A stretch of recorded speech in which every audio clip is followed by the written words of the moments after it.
नमस्कार। आज आपण आलेलो आहोत छत्रपती संभाजीनगर मधील वाळूज येथे संभाजीनगर शहराच्या इतिहासातील सर्वात मोठा दरोडा 2 दिवसांपूर्वी पडलेला आहे आणि या दरोड्यामध्ये जवळपास 5.5 किलो सोनं आणि 32 किलो चांदी लंपास करण्यात आलेली आहे। रात्रीच्या वेळेस हा दरोडा पडलेला आहे आणि त्यानंतर अवघ्या 2 तासांमध्ये चोरट्यांनी सगळं घर साफ केलं आणि येथून जवळपास 5.5 किलो सोनं आणि 32 किलो चांदीवरती डल्ला मारलेला आहे। शहरातील उद्योजक संतोष लड्डा यांचा हा बंगला आहे आणि येथे ते बाहेर देशात गेलेले असताना त्यांच्या घरावरती रात्री 1:30च्या सुमारास हा दरोडा पडलेला आहे। त्यांच्या घराचे केअरटेकर झळके हे इथे झोपलेले होते आणि त्यांचे नुकताच डोळा लागला होता रात्रीच्या 1:30 वाजता आणि त्या सुमारास जवळपास 6 चोरटे येथे आले। स्विफ्ट डिझायर कारमधून ते आल्याचं सीसीटीव्ही मध्ये दिसतंय आणि त्यानुसार ते आतमध्ये शिरले आणि संतोष झळके हे इथे झोपलेले असताना त्यांच्या छातीवरती बसून त्यांच्या डोक्यावर बंदूक ताणण्यात आली। त्यानंतर त्यांना लाल कपड्याने त्यांचा चेहरा बांधण्यात आला आणि हात बांधण्यात आले आणि त्यांच्या तोंडावरती पट्टी लावण्यात आली।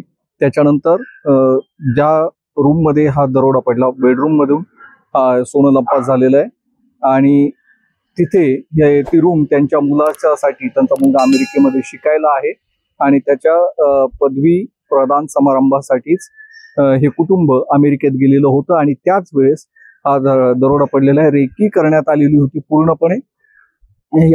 या परिसरामध्ये केव्हा गर्दी असते, केव्हा लोक असतात, केव्हा नसतात, याची सगळी माहिती घेण्यात आली आणि त्यानुसार चोरट्यांनी डाव साधलेला आहे। आता या सगळ्या प्रकरणाचा पोलीस तपास करतायत की ज्या कार मधनं दरोडेखोर आलेले होते ती कार इथून जवळच असलेल्या कामगार चौकापर्यंत जाताना दिसते आणि त्यानंतर ती कुठेच दिसत नाही, गायब झालेली दिसते। त्यामुळे चोरट्यांनी एकापेक्षा जास्त वाहनांचा देखील वापर केला असण्याची शक्यता पोलिसांनी वर्तवलेली आहे। हा दरोडा सर्वात मोठा मानला जातो। जवळपास 5.5 किलो सोनं लंपास झालेलं आहे, तर त्यापेक्षा थोडंसं आणखी सोनं हे त्यांच्या घरामध्ये आणखी असल्याची माहिती देखील पोलीस तपासात समोर आली।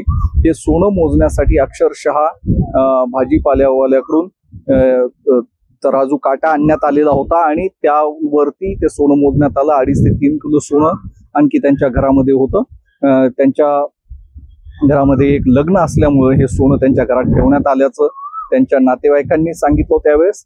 मात्र या सगळ्या गोष्टींची आता आयकर विभाग देखील चौकशी करण्याची शक्यता आहे, कारण काही सोनं घरात बाळगण्याचे काही नियम आहेत आणि त्यानुसारच आपल्याला सोनं बाळगता येतं। जवळपास 8 किलो सोनं हे लड्डा यांच्या घरामध्ये होतं आणि त्यापैकी 5.5 किलो सोन्यावरती डल्ला मारण्यात आलेला आहे। आता संतोष लड्डा हे बाहेर देशातून परत आलेले आहेत। ते औरंगाबाद मधील उद्योजक आहेत, त्यांची इथे कंपनी आहे। बीड जिल्ह्यातून ते शहरामध्ये आले आणि इथे त्यांनी स्वतःचा उद्योग उभारला। समुद्रामधील वेगवेगळ्या ज्या वस्तू असतात, बोटी असतात, त्याच्यानंतर जहाज असतात, सबमरीन्स असतात, त्यासाठी लागणारी वस्तूंचा पुरवठा हे लड्डा करतात। त्यांच्या कंपनीमध्ये त्या संबंधीचं साहित्य तयार होतं। मात्र ज्या पद्धतीनं हा दरोडा पडलेला आहे त्यामुळे सर्वांनाच अचंबा वाटतोय, कारण अजूनही या दरोड्यामधील कोणीही संशयित पकडण्यात आलेला नाहीये।